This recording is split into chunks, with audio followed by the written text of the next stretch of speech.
আমি আপনাকে ভালোবাসি মন্ত্রীমশাই, ভালোবাসি আপনাকে। এই শুভ্রা ভালোবাসে আপনাকে, বড্ড বেশি ভালোবাসে। তড়িৎ গতিতে পেছন ফিরে তাকায় মন্ত্রী আরহাম শিকদার। দৃষ্টিতে আবদ্ধ হয় একজন শাড়ি পরিহিতা রমণী। তার থেকে কয়েক হাত দূরে অবস্থান রমণীটির। মুখে মাস্ক থাকা দরুন স্পষ্ট ফুটে উঠেছে তার ডাগর ডাগর আঁখি জোড়া। মুখের সামনে লেপ্টে আছে কয়েকটা অবাধ্য চুল। পরনে কালো শাড়ি, খোপা করে রাখা চুলে বেলি ফুলের গাজরা, হাত ভর্তি কালো ছুরি।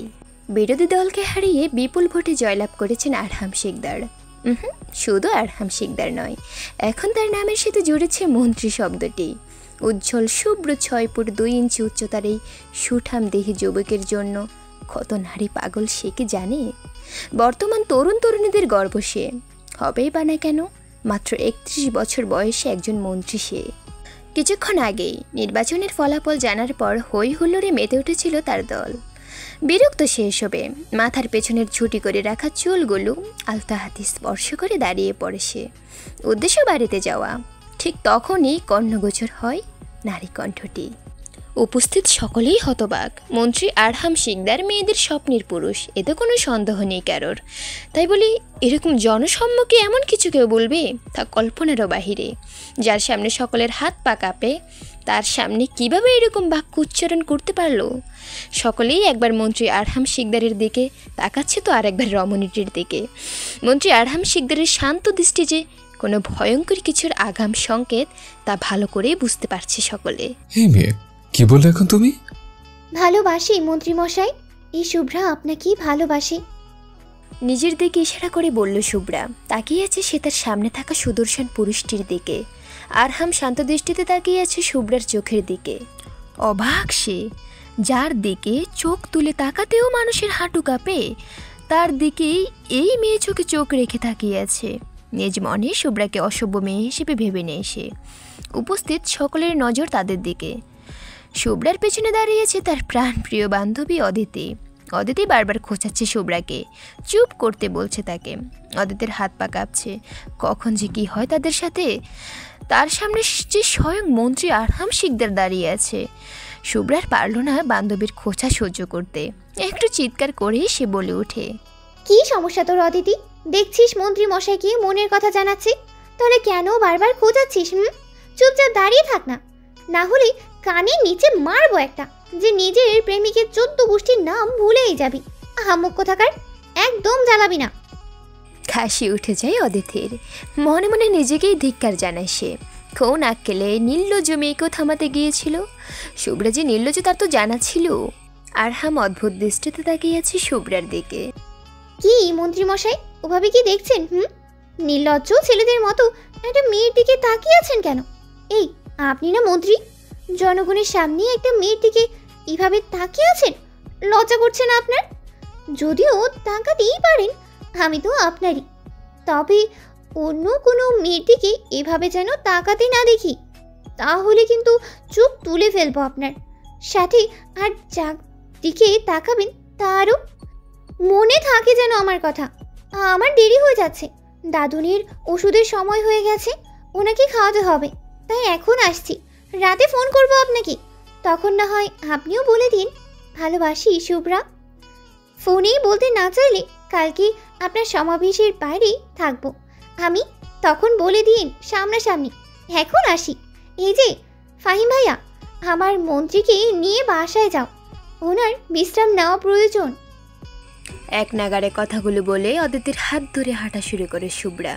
পেছনে যে কতগুলো মানুষ তার দিকে অদ্ভুত দৃষ্টিতে তাকিয়ে আছে, তা নিয়ে ভাবান্তর হলো না তার।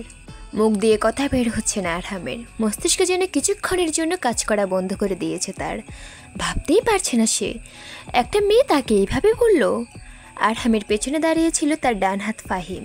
সে এতক্ষণ শুভ্রাকেই পর্যবেক্ষণ করছিল। আল্লাহ, এই মেয়ে পাগল হয়ে গেছে। এখন ভাইয়ের হাত থেকে কে ওকে বাঁচাবে? শুভ্র রে, তুই শেষ। কত করে তোকে বুঝালাম ভাইয়ের আশা করিস না, কিন্তু তুই কি করলি? সরাসরি ভালোবাসি বললি। এখন তোকে ভাইয়ের হাত থেকে কে বাঁচাবে বোন? আরও যদি ভাই জানতে পারে তুই আমার চাচাতো বোন, তাহলে আমাকেই না আবার উল্টো ঝুলিয়ে রাখে। তোকে বলেছিলাম ভাইয়ের সম্পর্কে সব, তবু পাকনামি করলি তো। এখন বুঝবি ভাই কি জিনিস। ভাগ্যিস কিছুক্ষণ আগেই সাংবাদিকদের বিদায় করা হয়েছিল, না হলে এখনই খবরের কাগজে সেরা খবর হতো মন্ত্রী আরহাম শিকদারকে একটি মেয়ে সকলের সামনে প্রেম নিবেদন করেছে। কি ভয়ঙ্কর ব্যাপার। ফাহিমের ভাবনার মাঝেই আরহামের গম্ভীর কণ্ঠস্বর কানে আসে। হকচকিয়ে যায় ফাহিম, মনে মনে দোয়া দরুদ পড়তে থাকে। মেয়েটার পুরো পরিচিতি চাই আমার আজকে সন্ধ্যার মধ্যে। মেয়েটাকে চেনা চেনা লাগলো। শুকনো ঢোক গিলল ফাহিম। সে কিভাবে বলবে মেয়েটার অন্য কেউ নয়, তার একমাত্র নির্লজ্জ চাচাতো বোন। কিন্তু মনের কথা মনেই রয়ে গেল, মুখের প্রকাশ করল না। অতঃপর আরহামের কথায় হাঁ সূচক মাথা নাড়ালো সে। আরহাম আর কিছু না বলেই গাড়িতে উঠল, সাথে ফাহিমও উঠল। গাড়ি চলতে শুরু করলো শিকদার ভিলার দিকে। পিছনে আরও কয়েকটা গাড়ি, সেখানে রয়েছে তাদের দেহরক্ষী। উপস্থিত জনগণ শুধু দেখেই গেল আরহাম আর শুভ্রার কাহিনী কানাঘুষে চলছে সকলের মাঝে। দাদুন দাদুন দাদুন, আমি বলতে পেরেছি ওনাকে, তোমার নাতনি বলতে পেরেছে দাদুন। খানবাড়ির সকলে অদ্ভুত দৃষ্টিতে তাকিয়েছে শুভ্রার দিকে। এই মেয়ে যে নির্লজ্জ তা তো জানে তারা, তাই বলে এভাবে সকলের সামনে। শুভ্রার দিদুন আনোয়ারা খান একবার নিজের স্বামীর দিকে তাকাচ্ছেন তো আরেকবার শুভ্রার দিকে। শুভ্রা থাম, তোর কি লজ্জা শরম কিছুই নেই? দেখছিস ওখানে তোর চাচা বড় বাবা সকলে আছে, তবুও। তাতে কি হয়েছে? শুভ্রার জবাবে বিরক্ত হলেন আনোয়ারা খান। এই মেয়েকে কোনো কিছু বলে লাভ নেই, একদম বাবার মতো হয়েছে, নির্লজ্জ। ছেলের কথা মনে পড়তে চোখ জোড়া ভিজে ওঠে আনোয়ারা খানের। শুভ্রা দেখল, জড়িয়ে ধরল সে তার দিদুনকে। কি হয়েছে দিদুন? তুই তোর বাবার মতো হয়েছিস শুভ্রা, তোর মধ্যে আমি আমার ছেলের প্রতিচ্ছবি দেখতে পাই। বলতে বলতে কেঁদে ফেললেন আনোয়ারা খান। উপস্থিত সকলে এতক্ষণ হাসি মজা করলেও কেমন যেন নীরব হয়ে গেল। শুভ্রা নিজেও কিছুক্ষণের জন্য থমকে গেল। অতঃপর নিজেকে স্বাভাবিক করে মুখে সেই মনোমুগ্ধকর হাসি ফুটিয়ে সকলকে উদ্দেশ্য করে বলল, কি হলো? সকলেই এমন চুপচাপ হয়ে গেল কেন? দূর, ভালোই লাগে না। কোথায় তোমাদের বাড়ির মেয়ে আজকে তার মনের মানুষকে তার মনের কথা জানিয়ে এসেছে জেনে খুশি হবে, তা না করে মুখ এমন বাংলার পাঁচ করে রেখেছ, এটা কিন্তু ঠিক না। লজ্জায় কেউ আর সেখানে থাকলো না, উঠে চলে গেল নিজ নিজ ঘরে। শুধু বসে রইলেন শুভ্রার দাদুন ইশতিয়াক খান। সারাদিনের সকল ঘটনা বলতে শুরু করলো শুভ্রা তার দাদুনকে। তিনিও মনোযোগ দিয়ে শুনতে লাগলেন নাতনির কথা। পরিবারে আর কোনো মেয়ে না থাকার দরুন সকলের চোখের মনীষী। বাবা, আমার মনে হচ্ছে এই মেয়েটা খোকার জন্য ভালো হবে। আমারও তাই মনে হচ্ছে বৌমা, শুধু তোমার ছেলে পছন্দ করলেই হয়। আরে অবশ্যই পছন্দ হবে, কি সুন্দর দেখতে মেয়েটা। এবার না করলে বেঁধে বিয়ে করাবো। খোকা তো বলেছে নির্বাচনে জিতলে বিয়ে করবে, কথা দিয়েছিল আপনাকে। তাছাড়া বাবা, আপনার নাতি এক কথার মানুষ। সবে মাত্র বাড়িতে পা রেখেছে আরহাম। নিজের মা আর দাদার কথা কর্ণগোচর হতেই দরজাতেই দাঁড়িয়ে পড়ল সে। পিছনে ছিল ফাহিম। নীলিমা শিকদার আর রাজমল শিকদারের কথা শুনে ফাহিমের যেন নাচতে ইচ্ছে করছে। আরহামের জন্যই তো তার বিয়ে করা হচ্ছে না।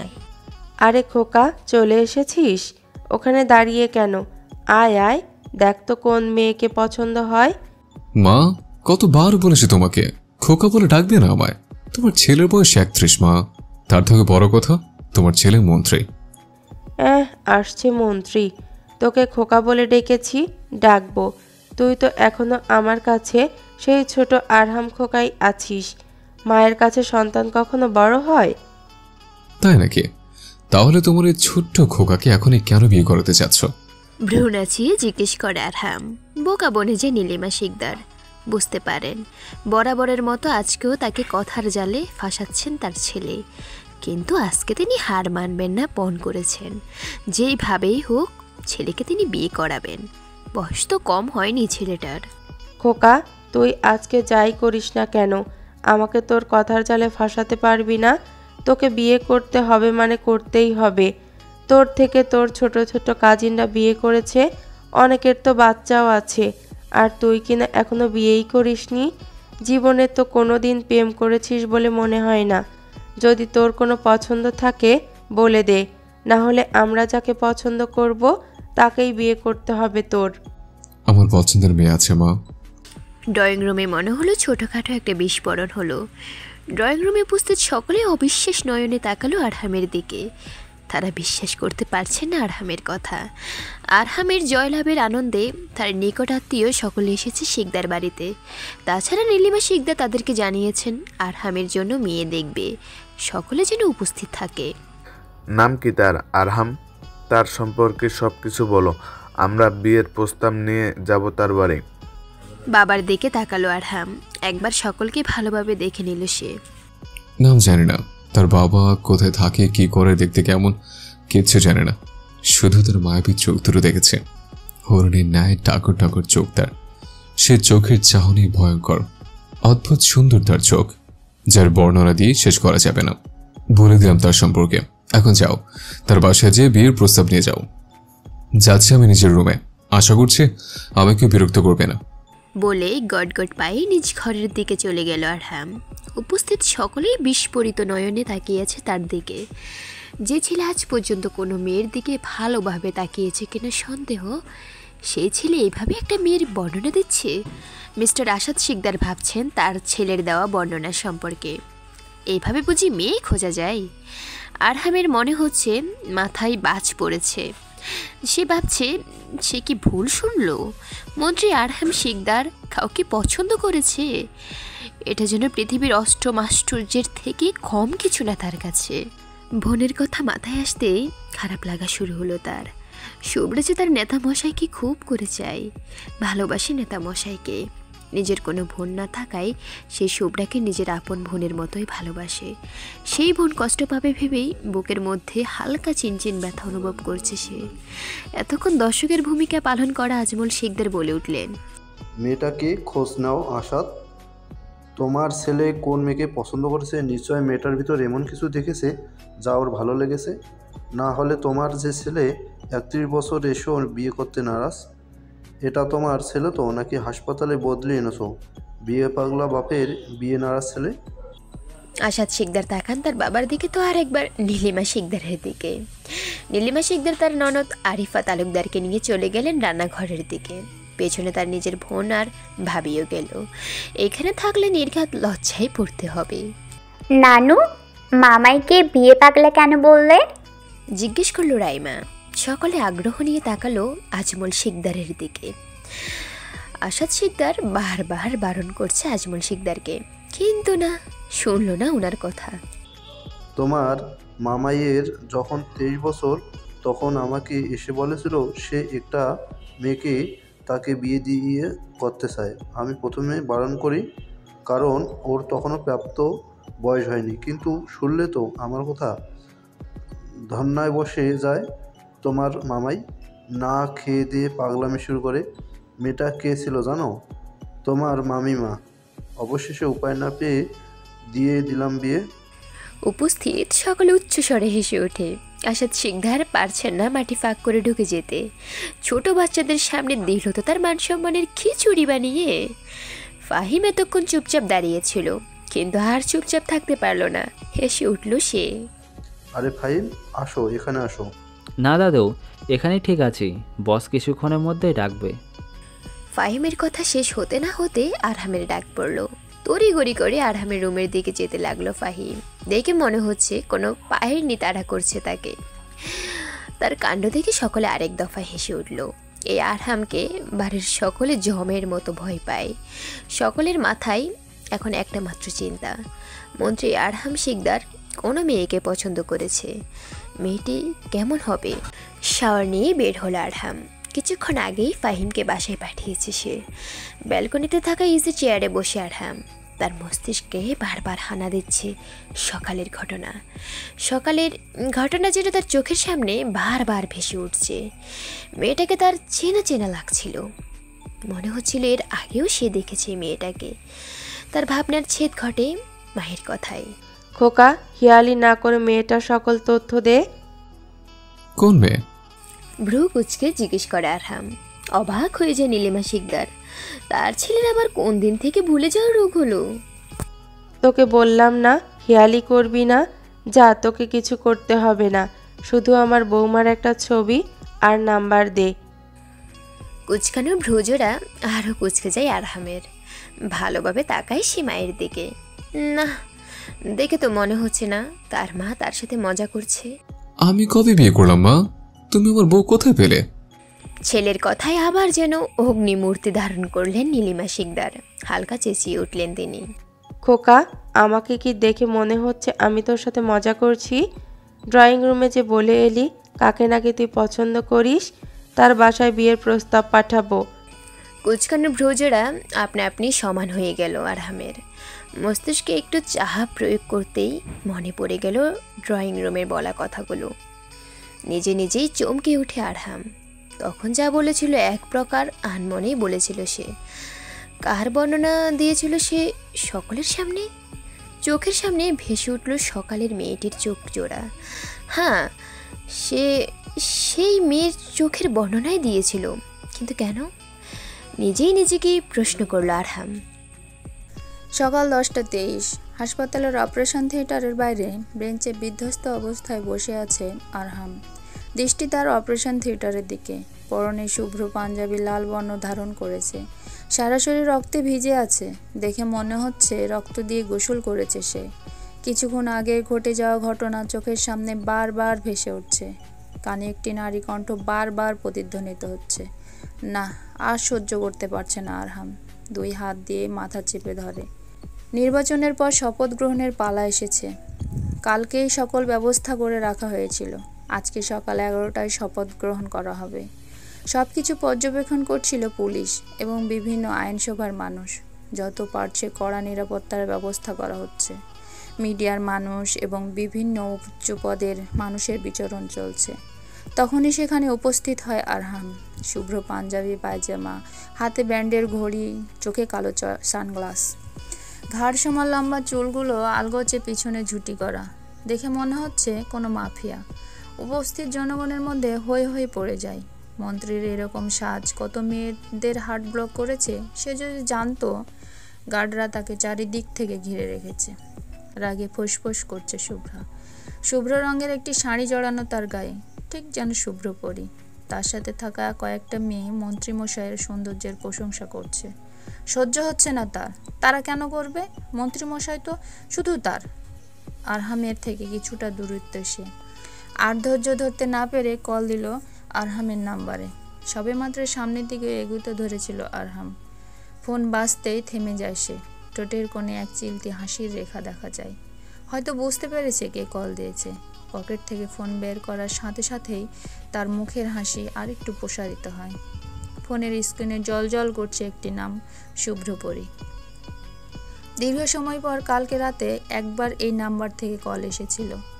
তখন রমণীটি হয়তো জানতও না তার মন্ত্রীমশাই তার সম্পর্কে সকল তথ্য বের করেছে। এখনও হয়তো জানে না। এখন সে খোলা বইয়ের মতো মন্ত্রীমশাইয়ের কাছে। আসসালামু আলাইকুম মন্ত্রীমশাই। ওয়ালাইকুম আসসালাম। কে বলছেন? এত তাড়াতাড়ি ভুলে গেছেন? দাঁত কিড়মিড় করছে শুভ্রা। কালকে রাতেও তো এই লোক তার কথা শুনেছিল, তাহলে আজকে কিভাবে তার কণ্ঠস্বর চিনতে পারছে না? এদিকে মুখ টিপে হাসছে আরহাম। সে বুঝতে পারছে অপর পাশের মানুষটি রেগে গেছে। আরহামের মুখের হাসি দেখে সকলেই অবাক চোখে তার দিকে তাকিয়ে আছে। আপনি কি বলছেন? আর আমার ব্যক্তিগত নাম্বার কোথায় পেলেন? আপনি এমন কোনো ব্যক্তি যাকে আমার মনে রাখার কথা? রাগের চরম পর্যায়ে পৌঁছে যায় শুভ্রা। আপনার বাচ্চার মা আমি। ডান দিকে তাকান। অবাক হয় আরহাম। সে ভাবতেও পারেনি এমন কোনো জবাব দেবে মেয়েটি। আরও একবার অসভ্য নির্লজ্জ মেয়ে বলে অখ্যায়িত করে শুভ্রাকে। আরহামের ডান দিকে অবস্থান শুভ্রার। আরহাম তাকায় সেদিকে। দেখতে পায় শুভ্র রঙানো রমণীটিকে। শুভ্রা এগিয়ে আসছিল আরহামের দিকে। গার্ডরা বাধা দিতে চাইলে আরহাম নিষেধ করে তাদের। তাছাড়া অনেকেই চিনতে পেরেছে শুভ্রাকে। এই তো কালকে সেই নির্লজ্জ মেয়েটি। আরহামের প্রায় কাছেই চলে এসেছে শুভ্রা। তখনই দেখতে পায় কেউ একজন আরহামের দিকে বন্দুক তাক করেছে দূর থেকে। চমকে যায় শুভ্রা। হাত থেকে ফোনটা পড়ে যায় নিচে। আরহাম ভ্রু কুঁচকে তাকায় তার দিকে। মন্ত্রীমশাই! জোরে চিলিয়ে উঠে শুভ্রা। কিছু বুঝে ওঠার আগেই পরপর 2টি গুলি চালানোর শব্দ পাওয়া যায়। হতভম্ব হয়ে যায় সকলে। আরহাম তাকায় তার বুকের ওপর পড়ে যাওয়া রমণীটির দিকে। বুকে তরল জাতীয় কিছু অনুভব করে সে। মাথা যেন কিছুক্ষণের জন্য শূন্য হয়ে গেছে। যতক্ষণে বুঝতে পারে ঘটনা ততক্ষণে পড়ে যেতে নেয় শুভ্রা। নিজ বাহুডোরে আগলে নেয় তাকে আরহাম। তাকায় একবার দূর অবস্থারিত মানুষটির দিকে, যে কিনা গুলি চালিয়েছিল। পুলিশ কিছু করার আগে লোকটি পালিয়ে যায় সেখান থেকে। আরহামের মস্তিষ্ক সচল হতেই দ্রুত শুভ্রাকে নিয়ে গাড়িতে উঠে সে। ফাহিম ছিল স্টেজে কোনো একটা কাজে, সময় হলো না তাকে সাথে নেওয়ার। খুব দ্রুত হাসপাতালের উদ্দেশ্যে রওনা হয় আরহাম। এতক্ষণের ঘটনাগুলো যেন সকলের মাথার ওপর দিয়ে গেল। কি থেকে কি হয়ে গেল এতটুকু সময়ের মধ্যে। সকলে এটা ঠিক বুঝতে পেরেছে গুলি করা হয়েছিল আরহামের উদ্দেশ্যে। কিছুক্ষণের মধ্যে নিউজ চ্যানেলগুলোতে হই হই উঠে যায়। হ্যাঁ মেয়ে, চোখ খোলো। শুভ্রপুরী, এই শুভ্রপুরী, চোখ খোলো বলছে। অবাক হয় ড্রাইভার। আরহামকে এর আগে কখনোই এত বিচলিত হতে দেখেনি সে। আরহামের এতক্ষণে মনে পড়ে শুভ্রা মাস্ক পরে আছে। এক টানে খুলে ফেলে সে মাস্ক। চোখের সামনে দৃশ্যমান হয় আদুরে এক মুখশ্রী। ভয়ঙ্কর সুন্দর সে চোখ জোড়া বন্ধ, গোলাপের ন্যায় ঠোঁট জোড়া যেন প্রাণহীন দেখা যাচ্ছে। হাসপাতালে পৌঁছে শুভ্রাকে কোলে নিয়ে ভিতরে প্রবেশ করে সে। সকলেই তার দিকে তাকিয়ে আছে, কিন্তু কিন্তু তার আব্রাহামের কোনো ভাবান্তর হচ্ছে না। হাসপাতালে উপস্থিত হয় ফাহিম। পাগল পাগল অবস্থা তার। নিজের একমাত্র আদরের বোন অপারেশন থিয়েটারে মানতে পারছে না সে। তাকে কেন তার বোনের জায়গায় আঘাত করা হলো না? তার ছোট বোন নিষ্পাপ বোনটি যে কষ্ট পাচ্ছে। আরহাম কারো উপস্থিতি টের পেয়ে তাকায় সামনের দিকে। দেখতে পায় বোনের জন্য ফাহিমের আতঙ্কিত চেহারা। দেখতে পায় ফাহিমের চোখে বোনকে সুরক্ষা না দিতে পারা অপরাধ বোধ। বাসায় জানিয়েছিস ফাহিম? না, এখনই জানানোর দরকার নেই। আচ্ছা। আরহাম বুঝতে পারছে ফাহিমের ভেতরের অবস্থা। দৃষ্টি ঘোরাতে আবার তাকায় অপারেশন থিয়েটারের দিকে, যেখানে এক শুভ্রপরীর চিকিৎসা চলছে। তখনই ডাক্তার বেরিয়ে আসে ওটি থেকে। উঠে দাঁড়ায় Arham. She is out of danger sir. যেহেতু বুলেট দুটো বুকের অনেকটা উপর দিকে লেগেছে, তাই বেশি সমস্যা হয়নি। কিছুক্ষণ পর কেবিনে শিফট করানো হবে। বলেই ডাক্তার চলে যায় নিজ বরাদ্দকৃত কেবিনে। আরহাম যেন এতক্ষণ এটা শোনার অপেক্ষাতেই ছিল। খোঁজ নেই ফাহিম, কে বা কারা এমন করলো, আর সাজিদকে গোডাউনে নিয়ে যাও। আরহামের এমন শান্ত কণ্ঠ শুনে চমকে ওঠে ফাহিম। সাজিদকে কেন গোডাউনে নিয়ে যেতে বলা হয়েছে? ভাই, শুভ্রার জ্ঞান ফেরা অবধি থাকি, আপনি বাসায় যান ভাই। বাইরে মিডিয়ার লোকজন হুমড়ি খেয়ে পড়ে আছে। গার্ডরা অনেক কষ্ট করে তাদের আটকে রেখেছে। আপনি চলুন, আপনাকে পাঠানোর ব্যবস্থা করছি। এখানে থাকা আপনার জন্য ঝুঁকিপূর্ণ হয়ে যাবে। আরহাম মনোযোগ দিয়ে শোনে ফাহিমের কথা। এই ছেলেটিকে সে দু চোখ বন্ধ করে বিশ্বাস করতে পারে। আরহাম তাকায় একবার শুভ্রার দিকে, যাকে কেবিনে নিয়ে যাওয়া হচ্ছে। এতটুকু সময়ের মধ্যে মেয়েটির সাথে কি হয়ে গেল ভাবতে একটা চাপা দীর্ঘশ্বাস ফেলে আরহাম। অতঃপর ফাহিমের সাথে হাঁটা ধরে। ফাহিম আরহামকে গাড়িতে উঠিয়ে দিয়ে চলে আসে। পুরো হাসপাতাল গার্ড দিয়ে ঘিরে রাখা। শাওয়ারের নিচে দাঁড়িয়ে আছে আরহাম। তার শরীরে লেগে থাকা সব রক্ত ধুয়ে যাচ্ছে। চেয়ে আছে সে রক্তের দিকে। কিছু সময়ের ব্যবধানে কত বড় ঘটনা ঘটে গেল। সকালের কথা ভাবতেই দমে যাওয়ার রাগ আবার বেড়ে যায়। সে কিভাবে এতটা অসতর্ক হতে পারল? নিজের ওপর নিজেরই রাগ হচ্ছে তার। সামনে থাকা আয়নার সজোরে ঘুষি মারে আরহাম। মুহূর্তের মধ্যে গুঁড়ো গুঁড়ো হয়ে গেল আয়নাটি। সাথে তার হাত থেকে বইতে শুরু করলো রক্তের ধারা। না, সে নিজের রক্ত দেখে মোটেও বিচলিত হচ্ছে না, বরং তার শরীরে রেগে থাকা শুভ্রার রক্ত দেখে বিচলিত হচ্ছে। ভুলতে পারছে না সে শুভ্রার রক্তাক্ত দেহটি কিভাবে তার চোখের সামনেই চঞ্চল হরিণীর ন্যায় চোখ জোড়া শীতল হয়ে গেল। আরহামের জন্যই তো আজকে মেয়েটির এত বড় ক্ষতি হলো। নিজেকে নিজের কাছেই অপরাধী মনে হচ্ছে তার। আজ তো শুভ্রার জায়গায় তার হাসপাতালে থাকার কথা ছিল। সময় মতো মেয়েটি না আসলে হয়তো সে নিজেই আজ রক্তাক্ত হতো। আরহাম পারছে না আর ওসব ভাবতে। মাথা ছিঁড়ে যাচ্ছে তার। যত দ্রুত সম্ভব বের হয়ে ওয়াশরুম থেকে। মেয়েটিকে ওভাবে রেখে সে কোনোভাবেই থাকতে পারছে না। টিভির দিকে তাকিয়ে আছে রেজাউল চৌধুরী। রাগে তার শরীর কাঁপছে। টিভির স্ক্রিনে চলছে সকালের ব্রেকিং নিউজ। সব জায়গায় শুধু একই খবর দেখা যাচ্ছে, মন্ত্রী আরহাম শিকদারকে মারার চেষ্টা। আবার আবার বেঁচে গেলি তুই আহরাম। রেজাউল চৌধুরীর পিছনে মাথা নিচু করে দাঁড়িয়ে আছে সাজিদ। ভয়ে কাঁপছে তার হাত পা। ইতিমধ্যে কিছু অশ্রাবণ শব্দ শুনতে হয়েছে তাকে। হঠাৎ কিছুর বিকট শব্দে মাথা তুলে তাকায় সামনের দিকে। দেখতে পাই চূর্ণ বিচূর্ণ হয়ে যাওয়া টিভি আর রাগে ফুঁসতে থাকা রেজাউল চৌধুরীকে। আর কিছু বুঝে ওঠার আগেই তার গলা চেপে ধরে রেজাউল চৌধুরী। এক নাগারে কিছু অশ্রাব্য শব্দ ব্যবহার করে সে। এদিকে সাজিদ নিঃশ্বাস নিতে পারছে না, হাত পা ছুটোছুটি করছে। বস, আরহামের দুর্বলতা সম্পর্কে জানতে পেরেছি। অনেক কষ্টে উচ্চারণ করে সাজিদ। রেজাউল চৌধুরীর কানে কথাটা পৌঁছাতেই ছেড়ে দেয় সাজিদের গলা। মেঝেতে পড়ে যায় সাজিদ। জোরে জোরে শ্বাস নিতে থাকে সে। আর একটু হলেই তার শরীর থেকে জানটা বের হয়ে যেত। মনে মনে কিছু অশ্রাবণ শব্দ ব্যবহার করে সে রেজাউল চৌধুরীর জন্য। সাজিদের কথা শুনে রেজাউল চৌধুরীর চেহারায় মুহূর্তেই খুশির ঝলক দেখা যায়। শুভ্রার কেবিনের বাইরে পুরো খান পরিবার দাঁড়িয়ে আছে। তারা টিভিতে খবর দেখে জেনেছে সবটা। ফাহিমের বাবা মিস্টার আজাহিদ খান রক্তচক্ষু নিয়ে তাকিয়ে আছে ছেলের দিকে। ফাহিম মাথা নিচু করে আছে। ইশতিয়াক খান আনোয়ারা খানকে সামলাচ্ছেন। ফারজানা খান পারছে না ছেলেকে কয়েকটা চড় মারতে। হয়তো হাসপাতাল না হলে এতক্ষণ মারতেন। বনির এমন অবস্থা কি করে হলো ফাহিম? ফাহিম তার বড় ভাই ফারহাদের দিকে তাকায়, আবার মাথা নিচু করে ফেলে সে। ফারহাদ অগ্নিদৃষ্টিতে তাকিয়ে আছে নিজের ভাইয়ের পানে। ফাহিমের থেকে উত্তর না পেয়ে তেড়ে আসতে নাই সে। রূপন্তী শক্ত করে ধরে ফেলে ফারহাদের হাত। সে জানে এখন তার স্বামীকে ছেড়ে দিলে নিশ্চিত কোনো অঘটন ঘটবে।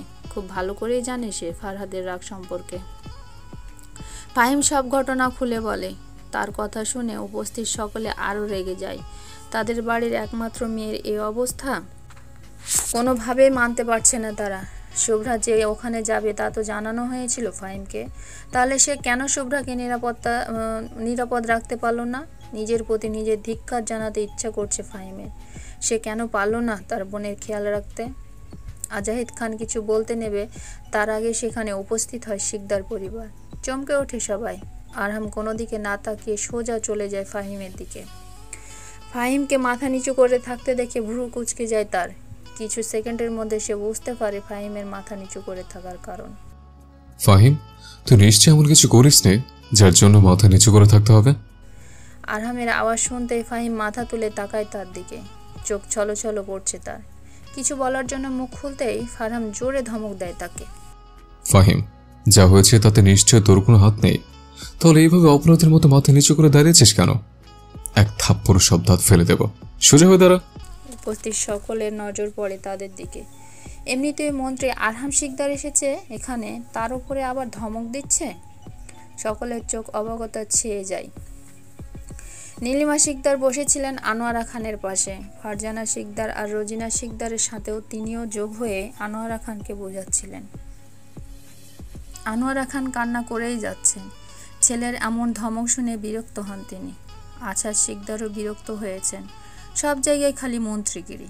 ফাহিম চট করে সোজা হয়ে যায়। প্রচণ্ড ভয় পায় সে আরহামকে। আরহাম বলছে মানে এখন সে যদি মাথা নিচু করে থাকে তাহলে নিশ্চয় তাকে থাপ্পড় খেতে হবে। হন্তদন্ত হয়ে প্রায় ছুটে আসছেন নওশাদ খান। তার পিছনে তার দুই ছেলে রাহাত খান আর রিমন খান। যমজ ভাই এরা দুজন। বিয়েও একসাথে করেছেন তারা। আর অবাক করা বিষয় হচ্ছে তাদের স্ত্রীরাও একই সাথে 7 মাসের অন্তঃসত্ত্বা। তারা এতক্ষণে অফিসে থাকার কারণে ঘটনা জানতে পারেনি। কিছুক্ষণ আগে রোজিনা শিকদার তাদের জানিয়েছেন। মন্ত্রীর পরিবারকে দেখে তারা কিছুটা অবাক হয়। রোজিনা শিকদার এগিয়ে আসেন স্বামী এবং ছেলেদের দিকে। রাত 8টা। ধরণীতে অন্ধকারের আগমন অনেকক্ষণ আগেই ঘটেছে। শুভ্রার অপারেশনের 9 ঘন্টা পেরিয়ে গেছে। এখনও জ্ঞান ফিরেনি তার। এই নিয়ে ডাক্তাররাও চিন্তায় আছেন। খান পরিবার এখনও শুভ্রার কেবিনের বাইরে। শিকদার পরিবার থাকতে চেয়েছিল শুভ্রার জ্ঞান ফেরা অবধি, কিন্তু আজাহিদ খান বাসায় পাঠিয়ে দিয়েছেন তাদের। তারা বলে গেছে শুভ্রার জ্ঞান ফিরলে যেন তাদের জানানো হয়। যাই হোক, তাদের ছেলের প্রাণ বাঁচিয়েছে এ মেয়ে। রোজিনা খান আর রূপন্তীকে বাড়িতে পাঠানো হয়েছে। বাড়িতে দুজন অন্তঃসত্ত্বা মেয়ে আছে যে তাদের তো খেয়াল রাখতে হবে। আনোয়ারা খান আর ইশতিয়াক খান থাকতে চেয়েছিল, তাদের থাকতে দেয়নি কেউ। এমনিতেও বয়স হয়েছে তাদের, যদি অসুস্থ হয়ে পড়েন। বলা হয়েছে শুভ্রার জ্ঞান ফিরলে তাদের আবার হাসপাতালে নিয়ে আসা হবে। আরহাম আর ফাহিম বের হয়েছে, তাদেরকে বের হতে দেখে কেউ কিচ্ছু বলেনি। বাকি সকলে এখনও উপস্থিত শুভ্রার কেবিনের বাইরে। ভেতরে আছেন ফারজানা খান।